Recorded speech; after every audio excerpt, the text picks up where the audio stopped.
Good day mga ka-wonder. So, update po sa ating sinesetup na fish shed dito sa Wonder Pets Aquatic. So, ito po yung ating mga breeding tub. So, nilagyan muna natin sila ng mga aeration. Dahil dito kasi sa Nueva Ecija, mainit ang temperatura. At madalas umiinit yung kanilang tubig kung di natin nalagyan ng aeration.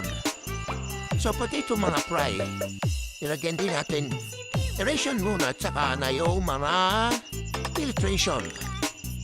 So, itong tatlong malalaki na to, hindi natin muna nilagyan ng aeration dahil may mga aquatic plants naman yan at malalim yung tubig. So, ito muna mga breeding tub ang nilagyan natin ng aeration. So, ayan mga ka-wonder. Yan po yung mga aabangan na sa ating live na mga stream. Marami po ito. Taray po, mga gapi pa lang to. Yung ating mga balon-molly ay nasa Cavite pa. So ayan, maraming salamat po at hanggang dito na lang muna. Happy fish keeping mga ka-wonder.